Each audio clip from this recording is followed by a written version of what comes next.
Naku, Ma'am Michelle, trabaho po namin iyan. Nakakahiya naman po sa inyo. Ikaw na nagating yan doon tapos ikaw din na nagligpit. Agad na sabi sa akin ni Lorena nang ilapag ko sa lababo ang dala ko. Ngumiti ako kay Lorena. Ayos lang, may bisita tayo at kapatid siya ng asawa ko kaya dapat lang nagawin ko iyan. Napangiti ang kausap ko at para bang kinikilig habang pinapanood ang ginagawa ko. Bagay nga kayo ni sir. Isang maganda at gwapo tapos pareho kayong mabait, ma'am. Ngumiti lang ako at hindi na sumagot. Minabuti kong huwag nang makapag-usap kay Lorena dahil ayoko mag-take ng credit na alam ko naman sa sarili ko na nagkukunwari lamang ako at ginawa ko lang iyon dahil may hidden agenda ako. Nakita ko nakaupo sa sala si Miguel na lumabas ako mula sa kusina. Agad siyang ngumiti sa akin nang makita ko. Tinanong ako ni Miguel kung saan ako galing nang makalapit na ako sa kanya. Busy ka, love? Tanong agad niya sa akin nang umupo ako sa sofa, malapit sa kanya. Hindi, hinatid ko lang pinagkapehan ninyo ni Leo sa kusina. Mabilis na paliwanag ko. Napatingin ako sa kamay ko. Bigla kasing inabot ito ni Miguel at mabilis na pinagsalikop. Hindi mo kailangan gawin yan, love. May mga katulong tayo dito sa bahay. Narinig kong sabi ni Miguel. Napalunok ako habang nakatingin kung paano niya marahang hinahaplos ang singsing na suot ko. Sinuguro ko na hindi niya ito nakita ng iwan ko sa loob ng library kanina. Pero hindi ko maiwasang huwag makaramdam ng kakaiba habang paulit-ulit na pinaglalaroan ito ng kanyang mga daliri. Panay ang haplos niya sa singsing na suot ko. Napansin ko rin na ilang ulit itong hinagod ng kanyang hilalaking daliri habang nakatingin sa kamay ko. Saan mo nabili ito, love? Tanong ni Miguel sa akin. Ang alin? Patay mali siya na tanong ko rin sa kanya na agad naman niyang sinagot. Itong singsing mo. Galing sa great-grandparents ko iyan. Ibinigay nila kay mommy at bilang anak. Sa akin napunta noong namatay siya. Agad na pagdadahilan ko. Ano yung kinamatay ng parents mo, Michelle? Nagsimula na magtanong si Miguel tungkol sa personal na impormasyon ko. Alam kong bahagi ito ng pag-iimbestiga niya tungkol sa pagkatao ko kaya mabilis akong yumuko. I'm sorry. Ayokong pag-usapan ng tungkol dito. Mahina ang sagot ko at pinalungkot ang tinig ko. Pinisal ni Miguel ang palad ko na tila ba nakikisimpatya siya sa kalungkutan na nararamdaman ko. Hinata ko ang kamay ko dahil hindi ako komportable na hawak niya ito at panayang hagod ng daliri niya sa singsing na suot ko. Hindi ko alam kung ano iniisip ni Miguel ngayon at kung bakit paulit-ulit niyang hinahaplos ang singsing na suot ko. Siguradong safe sa paningin ng kahit na sino ang singsing na iniwan ko sa library kanina. Sosyal itong tingnan at mukha rin itong pangmayaman na alahas. Kung susuriing mabuti ang singsing na nasa daliri ko ay rare black diamond ang nasa ibabaw nito. Pero ang hindi alam ng lahat ay may naka-insert na maliit na device. Sapat para marinig ko kung anong nangyayari sa paligid ko. Gusto kong pumunta sa spa. Ang sakit ng buong katawan ko. Kailangan ko magpa-body scrub at massage. Paalam ko kay Miguel para makalabas ako ngayong araw. Pwede tayong tumawag sa spa center at mag-request ng home service kung gusto mo para huwag ka nang mapagod lumabas. Sabi ni Miguel pero mabilis na tinanggihan ko. Ayoko. Mas gusto ko ang atmosphere at ambience sa loob ng beauty center. Sige, sasamahan nilang kita para dalawa tayo magpamassage. Nakangiting sagot ni Miguel. Humaba ang uso ko at sinimangutan ko ang lalaking katabi ko. Hindi ko nagustuhan sinabi niya dahil alam kong ginagawa ito ni Miguel para bantayan ako. Gusto ko ng sarili kong oras, Miguel. Hindi ko sanay na may kasama lalabas. Please, respect my private space. Walang kangiti-ngiti na sagot ko. Okay, I'm sorry. Sige, ihatid na lang kita sa spa. Mahinahon na sabi ni Miguel dahil talagang pinakita ko sa kanya na hindi ko nagugustuhan ang mga sinabi niya kanina. Paano kung makita kanila doon? Siguradong pagkakaguluhan kanila. Sinadya ko sabihin ito para magdalawang isip siya na lumabas at sumama sa akin. Don't worry. Tinted at protected ang mga salamin ng kotseng gagamitin natin. Walang makakakita kung sino ang sakay sa loob kaya safe tayo. Paliwanag ng lalaking katabi ko. Sige, bahala ka. Pero wag mo akong sisisihin mamaya kapag nainip ka lang doon. Sinasabi ko sa iyo ngayon pa lang, Miguel. Matagal at mabagal ang oras pag naghihintay dahil marami akong gagawin doon. Don't worry, love. Promise, hindi ako magrereklamo. Mabilis na sagot ni Miguel kaya napabuntong hininga na lang ako. Mukhang kahit na ano sabihin ko sa kanya ngayon ay talagang hindi papayag si Miguel na lumabas ako mag-isa. Gusto kong umalis at lumabas ng walang kasama dahil pupunta ako sa base. Pwede kong gamitin ang access ko doon para masimulan ko na ang investigasyon tungkol sa nangyari kay Miguel noon. Alam ko malaki ang may tutulong ni Boss Christian kapag sinabi ko sa kanya ang tungkol dito. Kaya lang sigurado ako magtatanong siya sa akin at hindi malayong malaman niya ang tunay na nag-iugnayan namin dalawa ni Miguel noon. Isa itong napakalaking sikreto ng nakaraan ko na pinakakatago-tago ko kay Boss Christian dahil matalino siyang tao. Although alam kong hindi niya ako pababayaan pero iniwasan ko maging complicated pa ang lahat kapag nalaman ni Boss Christian kung ano ang namagitan sa amin dalawa ni Miguel. Hindi ko gustong magsinungaling pero hindi rin ako handang magpaliwanag sa kahit na sino. Hanggang ngayon masakit pa rin sa akin na nangyari sa anak ko. Ayokong ungkatin pa nila ang nakaraan dahil alam kong mas lalo lamang ako masasaktan. Kahit ilang taon na lumipas ay sariwa pa sa akin ang lahat. Ramdam ko pa rin na matinding sakit sa tuwing naiisip ko nangyayari kay Baby J. Kaya hanggat maaari ay ayokong pag-usapan ng tungkol sa kanya. Malapit nang matapos ang misyon ko at kapag nangyari iyon, ay muli ako maglalaho sa paningin ng mga taong nakilala ko at naging bahagi ng misyon na ito. At hindi eksenta doon si Miguel. Kaya nga nang inaasahan ko, hinatid ako ni Miguel dito sa mismong harap ng spa and beauty center na pag-aari ng mga magulang ng identity na ginagamit ko. Kilala na ako ng mga staff sa loob ng beauty center. Malakas ang loob ko na pumunta dito dahil ilang ulit na akong pinapunta noon ni Boss Christian para magkaroon ako ng interaction sa mga employee na nagtatrabaho sa kumpanya tuwing babalik ako dito sa Pilipinas. Nang tumigil ang sasakyang sinasakyan ko sa tapat ng building kung saan nandoon ang spa na pupuntahan ko, ay agad na bumaling ako sa lalaking kasama ko. Tatawagan na lang kita mamaya kapag tapos na ako. Nakangiting sabi ko kay Miguel. Sure ka ba na ayaw mong samahan kita sa loob? Tanong niya sa akin kaya tumango ako. Oo, mas mabuting sunduin mo na lang ako mamaya. Hindi ko kasi alam kung anong oras ako matatapos. Okay. Maikling sagot ni Miguel. Nakahinga ako ng maluwag dahil alam kong hindi na niya ako kukulitin. Hindi ko siya sinungitan simula kanina para wala kaming pag-awayan. Ito lang kasi nakikita kong pagkakataon para makaalis sa bahay niya nang hindi siya naghihinala sa akin. Sige na, papasok na ako at baka malate pa ako sa appointment ko. Mahinahon na paalam ko. Kinalas ko ang seatbelt na nakakabit sa katawan ko. Hindi ko napansin na ganoon din ang ginawa ni Miguel kaya nagulat ako nang dumukwang siya at mabilis na kinabig ako sa batok at basta na lang siniil ng halik sa labi. Nagulat man ako pero nagawa kong gantihan ang bawat mapangahas at mapangakit na halik ni Miguel sa labi ko. Hindi ko natuloy na pagtanto kung ilang minuto ang lumipas habang mapusok na naghahalikan kaming dalawa dito sa loob ng kotse niya. Gumanti rin kasi ako ng mga halik at namalayan ko na lang na nakapulupot na rin pala sa laig niya ang mga braso ko. Take care, okay? Malambing na bulong ni Miguel malapit sa punong tenga ko. Salamat. Mabilis ang paghinga na sagot ko. Ngumiti siya sa akin at sensual na hinaplos ng daliri ang kaluwang pisngi ko. I will miss you, love. Napapikit ako. Bigla kasing kumabog ng malakas ang dibdib ko.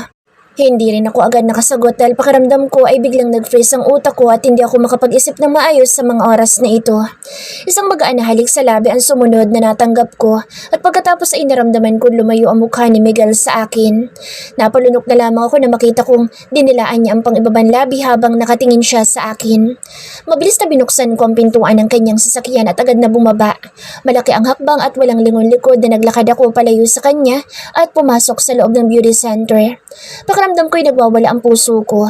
Hindi ko kayang pigilan ang sarili ko na huwag makaramdam ng kakaiba, lalo na kapag nakikita ko ang sweetness na ipinaparamdam ni Miguel sa akin na tila ba mahalaga ako sa kanya. Agad na binata at pinagbuksan ako ng dalawang security guard na siyang bantay ng entrance. Nakilala nila ako bilang anak ng may-ari ng establishment kaya hindi na sila nagtanong sa akin kung may appointment ba ako ngayong araw. Pinatawag ko agad ang manager ng spa dahil kailangan ko ng tulong niya. Hindi ko alam kung aalis ba talaga si Miguel o maghihintay siya sa akin sa labas, kaya mas mabuting gawin ko ito. Good morning, Miss Michelle. Magalang nabati sa akin ng branch manager. Listen carefully. Kapag may nagtanong sa iyo kung anong ginagawa ko dito sa loob, sabihin mong under VIP treatment ako. Aalis ako pero sa backdoor ang daan ko at walang dapat na makaalam ng tungkol dito. Maliban sa'yo, or else tatagalin kita sa trabaho mo. Seryoso at walang kangiting-ngiting sabi at banta ko sa babaeng kaharap ko. Don't worry, ma'am. Confidential po ang tungkol dito. Agad na sagot ng kaharap ko. Good. Close one of our VIP rooms. Stay there hanggang sa makabalik ako and don't let any staff na makapasok doon. Seryosong utos ko sa manager na kausap ko. Kailangan kong gawin ito dahil kilala ko si Miguel. May kontrol ako sa lugar na ito kaya minabuti kong dito pumunta para makaalis ako nang hindi niya namamalayan. Nag-vibrate ang cellphone na hawak ko. May natanggap akong text message mula kay Patrick. Nasa backdoor na pala siya kaya mabilis at malaki ang mga hakbang na tinalikuran ko ang kausap ko at tinungo ang exit door. Isang itim na sasakyan na naghihintay sa akin at nakahinto sa gilid ng kalsada na lumabas ako. Agad ako sumakay at mabilis naman itong pinasibat ni Patrick. Kamusta ang bagong kasal? Agad na tanong ng kasama ko. Nagangat ako ng muka at tumingin sa kanya. Nakita ko ang ngiti sa labi niya na parabang natutuwa siya o baka nang aasar dahil alam niyang hindi ko gustong may lalaking lumalapit sa akin. Hindi mo trabaho o magtanong at pakialam sa personal na buhay ko, Patrick. Mataray na sagot ko. Tinawanan lang ako nito. Mukhang nag-enjoy ka naman sa asawa mo. Tingnan mo, may mga kiss mark ka pa sa leg mo. Shut up, Patrick! Inis na singhal ko sa driver na kasama ko. Lalaki kang tao pero ubod ka rin chismoso. Hey, hindi tayo magkaaway, Lady M. Curious lang ako. Ayaw paawat na sagot ni Patrick. Dahil nag-init ang ulo ko kaya walang pakialam na kinabig ko ang manibela dahilan kaya gumewang ang sasakyang minamaneho ni Patrick sa kalsada. Tangya, gusto mo bang mamatay tayong dalawa? Muntik na tayong mabangga dahil sa ginawa mo. Gulat at galit na singhal ni Patrick sa akin. Muntik na sigurong himuwalay ang kanyang kaluluwa sa katawan dahil sa ginawa ko. Namumula ang mukha ni Patrick at nanlalaki pa ang mga mata habang nakatingin sa kalsada. Sa kalsada ka tumingin at huwag sa akin para hindi ka maagang sunduin ni San Pedro. Naiiritang sagot ko. Napailing na lang si Patrick. Kilala niya ugali ko at alam niyang hindi ako nagbibiro dahil kahit minsan, hindi ko hinayaan na maging superior sa akin ng mga lalaking kasama ko sa organisasyon. Tanging si Boss Christian lamang ang sinusunod ko at kahit kanang kamay niya si Patrick ay hindi dahilan iyon para makialam ang lalaking ito sa trabaho ko. Eto na, mananahimik na. Kung naman hindi ka na mabiro, Lady M. Sayang magandang lahi ko kapag namaalam agad ako dito sa mundo ng dahil sa'yo. Muntik na akong matawa pero pinigilan ko ang sarili ko. Ibinaling ko na lang ang paningin ko sa kalsada at hindi na sumagot pa. Tahimik na rin si Patrick na mukhang natakot sa akin dahil sa ginawa ko. Mabuti na lang at mabilis niyang nakabig ang manibela dahil kung hindi, siguradong babangga kami sa boss na nasa kanang linya. This is how I dealt sa kahit na sinong kasama ko. Kaya mailap sila sa akin at walang may lakas ng loob para ibuli ako. Luckily, hindi traffic ngayon kaya mabilis kaming nakarating sa base. Katulad pa rin ng dati, mahigpit ang security measures. Tahimik ang mataas at malaking building na pag-aari ni Boss Christian. Gamit ang barcode na nasa pulsuhan ko ay nakapasok agad ako at tanging ito lamang ang access na meron kami mga miyembro ng organisasyon para walang kahirap-hirap na makapasok sa loob ng building na hindi magagawa ng kahit na sino. Si Boss Christian mismo ang nagbigay ng barcode sa amin lahat. Bawat kasapi ng organisasyon ay may sariling code at hindi pwedeng magamit ng kahit na sino. Kahit pa namatay na ang dating may-ari nito. Welcome back, Lady M. Ito ang bumungad sa akin nang buksan ko ang computer sa loob ng isang pribadong silid. Nabuksan ko ito gamit ang code na nasa pulsuhan ko. Organize ang lahat ng system dito sa loob ng base. Walang kahit na sino ang may lakas na makialam ng kahit na anong unauthorized files dahil lahat ng details ay ilalabas sa records ng computer. Simula na mag-login kami hanggang sa matapos ay wala kaming access para burahin ito. Sa case naman ni Miguel ay bahagi siya ng trabaho ko kaya alam kong safe ang gagawin ko. Advanced ang technology na gamit ng organisasyon namin. Posibleng may nakuha kong available information kapag nag-imbestiga ako. Mabilis na nagtipa ako ng pangalan ni Miguel at nag-search ng mga impormasyon tungkol sa kanya. Lumabas ang birthday niya, pangalan ng mga magulang at profile ng ilang immediate family members ng kanyang angkan.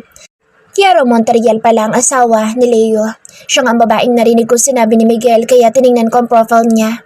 Maganda, matalino at isa pala siyang magaling na doktor. Anak ng isang general ng sundalo na siya namang malapit na kaibigan ni Mateo Monterreal at ama ni Miguel. Tiningnan ko rin ang asawa ni Liam. Dating OFW pala si Shara Monterreal at walang gaanong interesting sa profile niya, maliban sa pagiging maldita. Mukhang okay naman ang pamilya ni Miguel. Naghahanap pa ako ng available information tungkol sa nangyari sa kanila 6 years ago. Ito ang panahon na natagpuan ko si Miguel sa Mindoro, pero nakapagtatakay bakit hindi lumabas sa balita na nawawala siya ng mga panahong iyon at natagpuan sa isang ospital. Hindi ko mawari pero parang may mali sa mga nangyari noon. Pakiramdam ko'y nagkaroon ng cover-up kaya walang kahit na anong balita ang lumabas tungkol dito sa social media man o sa kahit na anong television channel. I wonder kung ano ba talaga nangyari noon at bakit kailangan nilang itago sa publiko ang nangyari kay Miguel. Advanced na ngayon technology. Madali na lang ang access sa kahit na anong impormasyon at mga pangyayari. Lalo na kung may barilan na nangyayari sa isang kilalang tao. Malaking balita ito at sigurado akong malaki ang chance na magkaroon ng interest ang media at publiko. Kaya nakapagtataka na wala man lang akong nakitang kahit na anong impormasyon tungkol sa nangyari noon kay Miguel. Lizzie, napalingon ako nang marinig ko ang tinig ni Boss Christian mula sa likuran ko. Pumasok pala siya dito sa loob ng silid pero dahil talagang abala ako sa ginagawa ko, ay hindi ko na nilingon kung sino ang dumating kahit narinig kong bumukas ang pintuan. Good morning, boss. Magalang na bati ko kay Boss Christian. I'm surprised to see you here today, Lady M. Formal na sabi niya sa akin. Kailangan sa trabaho, boss. Tipid na sagot ko. Sa loob ng ilang taon na nagtatrabaho ako sa kanya ay bihira pa sa patak ng ulan na pumunta ako dito sa base. Sa cellphone lamang kami malimit kung mag-uusap at kahit ilang ulit na nagkaroon ng pagtitipon ay hindi ako pumunta dahil mas gusto kong huwag magpakita sa kanila. Iilan lang nakakakilala sa identity ko pero alam ko na kinatatakutan ng pangalang gamit ko at gaya ni Patrick ay walang kahit na sino ang may lakas ng loob na subukan ako. What else did you find out about him? Tanong ni Boss Christian sa akin. Sa ngayon alam kong hindi lang basta artista si Miguel Monterreal. Palabas lang niya iyan para walang maghinala sa kanya na nagtatrabaho siya under National Intelligence Agency. For now, yan palang alam ko, boss. Naging maingat ako sa bawat impormasyon na sinabi ko sa kanya. Hindi ko alam kung ano talagang plano ni Boss Christian at kung hanggang saan ang gagawin kong pagpapanggap. Since we already know kung anong kaugnayan niya sa agency, find out his code name. Then after that, you're done with your mission. Seryosong utos ni Boss Christian sa akin. Alam ko kung ano ang mangyayari kapag nalaman ko kung ano ang codename na gamit ni Miguel. Oras na makuha ko ito ay lalabas ang identity niya at maging ang mga ex-deal at trabahong ginawa niya. Nakasalalay dito ang safety niya pero wala akong kontrol sa sitwasyon. Trabaho ko ito at kahit na ano mangyari kailangan kong gawin para matapos na ito. Dati naman ay wala akong pakaalam kung ano mangyari sa taong target ko. Balo wala sa akin kung ano ang susunod na plano ni Boss Christian sa kanya kapag nakuha ko na ang kailangan ko at natapos ko na ang mission ko. Pero bakit ngayon ay bigla nagkaroon ako ng concern sa safety ni Miguel? Kung sakaling dumating ang oras na kalaban pala siya ng organisasyon na kinabibilangan ko. Ayokong umabot kami sa ganoon lalo na kapag inutusan ako ni Boss Christian na iligpit siya dahil tinik na siya sa organisasyon. Alam ko may dahilan kaya pinaimbestigahan siya sa akin ni Boss Christian. Kahit gustuhin ko man na magtanong sa kanya ngayon ay hindi ito pwedeng gawin ko. Sigurado maghihinala si Boss Christian kapag nagsimula ako magtanong sa kanya. Kapag nangyari iyon, mas lalo lamang magkakaroon siya ng interes sa aming dalawa ni Miguel. Sa ngayon ay kailangan kong gawin ang mission ko without asking any questions at yan dapat ang tanging concern ko para na rin sa kaligtasan ko. Are you sure na kaya mo pang ituloy ang mission mo, Lady M? Formal na tanong ni Boss Christian bagay na ikinagulat ko. Nagangat ako ng mukha at napatingin din sa kanya. Are you doubting me this time, boss? Seryoso ekspresyon ng mukha na nakatingin at nakatitig sa mga mata ko si Boss Christian habang kaharap ko. Gumalaw ang dulo ng kanang kilay niya habang hindi inaalis ang mga mata sa mukha ko. You look different this time, Lady M. It seems that something is bothering you that makes you distracted and lose your focus. Ramdam ko kung paano biglang kumabog ng malakas ang dibdib ko. Mukhang nagdududa na si Boss Christian sa akin kaya niya nasabi ito. I knew you quite well. I was observing every step of your progress during your training days, and I'm tracking every single movement you made with all of the tasks I gave you. But this time, I don't think you'll be able to finish it. You surely can't achieve your mission because I can clearly see that you already lost, Lady M. Maang na napatingin ako kay Boss Christian. For the first time, nagawa ko siyang tingnan directly sa mga mata. You're in love with our target, don't you? Formal na tanong sa akin ni Boss Christian. Ang mga labi na napalunok ako. Biglang kumabog ng malakas ang dibdib ko at bumilis ang paghinga ko. No. Tanging naisagot ko kasabay ng mabilis na pag-iling ng ulo. Biglang umisi si Boss Christian kaya nakaramdam ako ng kaba sa nakikita kong emosyon sa mga mata niya. Really? Tanong niya sa akin. Mabilis akong tumango sa harap niya bilang sagot. I want him dead within 24 hours. Pakaramdam ko'y biglang tumigil ang pag-ikot ng mundo ko. Natahimik ako at hindi nagawang sumagot. Biglang na-freeze ang mga bagay na gumagalaw sa paligid ko sa mga oras na ito at tanging malakas na tibok ng puso kong naririnig ko. Seryoso ka ba, boss? Naapuhap kong itanong. You never asked me any questions once I gave you an order to do a job for me before, Lady M. So why are you starting to ask me now? Seryoso at alam kong mapanganib na tanong ni Boss Christian sa akin. I'm sorry, boss. Nakayukong sagot ko. So, are you going to do that job? Or am I giving that to someone else? Narinig kong tanong ni Boss Christian. Napapikit ako. Pakiramdam ko ito na ang pinakamahirap na tanong na dapat kong sagutin kaya naguguluhan ako. Gusto kong sumagot pero para bang may kung anong nakabara sa lalamunan ko. Bubukasan na lamang ang mga labi ko pero walang kahit na anong salita ang lumabas sa bibig ko. I know you can't. Kagat ang pang-ibabang labi na napayuko ako. Sa narinig ko ay alam ko sigurado na si Boss Christian na naging mahina ako ngayon. Napapikit ako nang marinig ko ito. Ramdam ko ang bigat sa dibdib ko dahil nahihiya ako kay Boss Christian. Tama siya. Pakiramdam ko ay hindi ko kayang gawin ang trabahong gusto niyang ipagawa sa akin. I'm sorry, boss. Itinaas na Boss Christian ang kanang palad para patahimikin ako habang nakapamulsa naman sa suot niyang itim na slacks ang kaliwang kamay. Just tell me the truth, Lady M, and we're fine. This is your first and last chance, and if you choose to lie, blame yourself once I catch you lying. Alam kong hindi banta ang sinabi ni Boss Christian ngayon. He's capable na gawin ang sinabi niya. Hindi ako takot na maparusahan. Baliwala sa akin ang sakit ng katawan kumpara sa mga pinagdaanan ko sa loob ng 6 na taong lumipas. Pero this time alam ko na sa akin ang atensyon niya at panganib ang hatid nito sa akin. Honestly, nalilito po ako, boss. Mula sa usapan natin na magpakasal kaming dalawa ni Miguel Monterrial. Ang akala ko ay matatapos agad ang misyon ko sa kanya kapag nagawa ko ng trabaho ko. Lakas loob na paliwanag ko. Napalunok ako dahil pakiramdam ko ay may nakabarang laway sa lalamunan ko. Ngayon lang ako nakaramdam ng ganito at aaminin ko na nahihirapan talaga ako. Nagulat ako sa biglang pagbabago ng misyon ko. Dati naman ay mabilis lang matapos ang trabaho ko. Normally ilang araw lang iyon pero ngayon kailangan kong tumira sa bahay ni Miguel Monterrial. Kasama siya. Nahihirapan po ako dahil ang hirap kasama sa isang estranghero. Sandaling tumigil ako sa pagsasalita at humugot ng malalim na buntong hininga para lumuwag ang naninikip na dibdib ko. Kumurap ako dahil ramdam ko may gumuhit na sakit sa puso ko. Ayokong pag-usapan ng tungkol dito pero dumating na ang tagpong iniiwasan ko at yun ay ang magtanong si Boss Christian tungkol sa aming dalawa ni Miguel. How was he as a husband? Tanong ni Boss Christian. Bagay na ikinagulat ko dahil hindi ko maunawaan kung bakit kailangan pa niyang itanong sa akin ito. Huminga ako ng malalim at sinagot ang tanong niya sa akin. Okay naman po. Dati para kami mga aso't pusa. Palagi kami nag-aaway pero recently, naging civil na kami sa isa't isa. Hindi na muling nagtanong pa sa Boss Christian. Hindi rin ako nagsalita kaya ilang saglit na katahimikan na namayani sa pagitan namin dalawa. Actually, tapos na sana ang trabaho mo, Lady M. Nailayo mo na si Monterrial sa asawa ko. But I found out na nagtatrabaho nga siya sa father-in-law ko. Well, it's not a big deal for me kung sino siya. I just don't want him to start nosing at our business and interfere with our operation. Tahimik na nakikinig ako sa mga sinabi ni Boss Christian. Sinubukan lang pala niya kung magsasabi ba ako sa kanya ng totoo kaya kahit paano ay nakahinga ko ng maluwag. Technically, you have already succeeded in your mission. For now, you can enjoy your married life. It's actually good not only for you, but with our organization too. Nobody will suspect your identity. Now that you are married to him, we will benefit from it. May point ang mga sinabi ni Boss Christian pero hindi ako handang manatili bilang asawa ni Miguel habang buhay. I'm sorry, boss. But after I complete my job, hanggang doon na lang pong gusto kong maging ugnayan namin dalawa.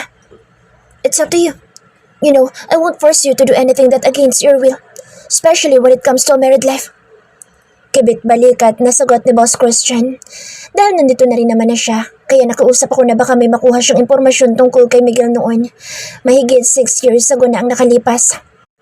Are you working for another case? May pagdududa sa tinig na tanong ni Boss Christian sa akin. Alam ko mangyayari ito kaya sinabi ko nagkaroon ng amnesia si Miguel at gusto ko malaman kung ano nangyari sa kanya pagkatapos niyang umalis sa Mindoro. Negative, sabi ni Boss Christian. Walang kahit na anong reported case ang related kay Miguel Monterrial during that year.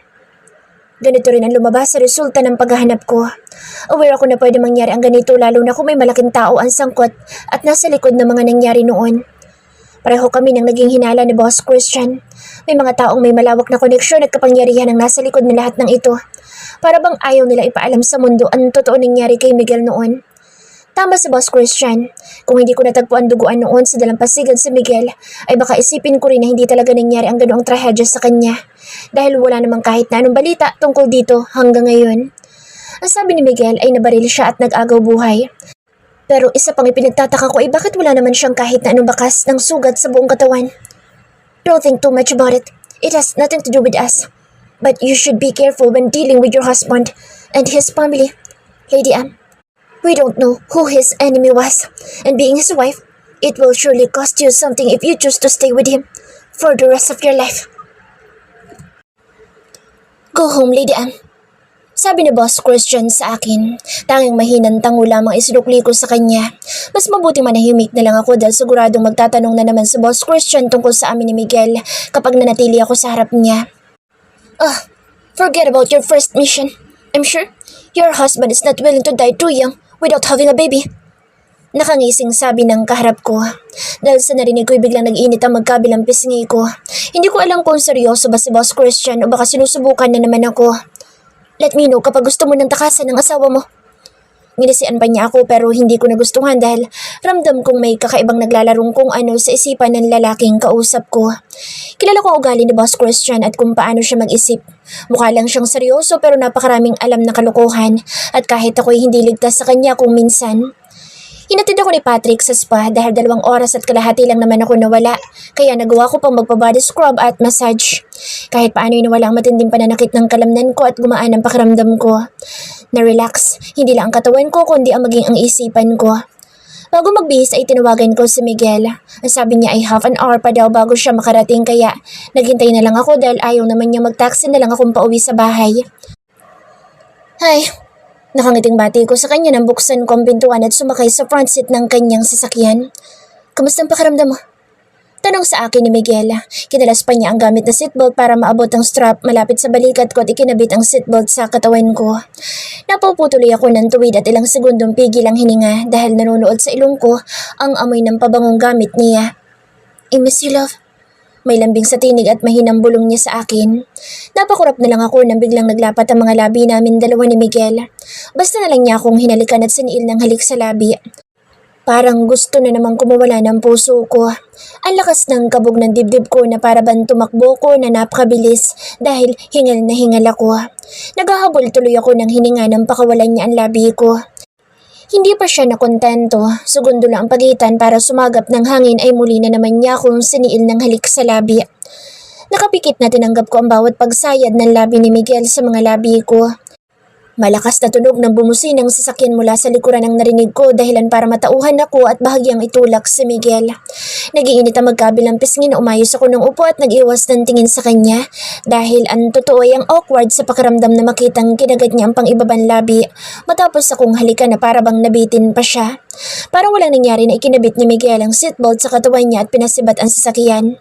Tahimik lamang ako nakaupo sa kinuupuan ko at pumikit ako at ilang ulit na huminga ng malalim para kumalma ang mabilis na tibok ng puso ko.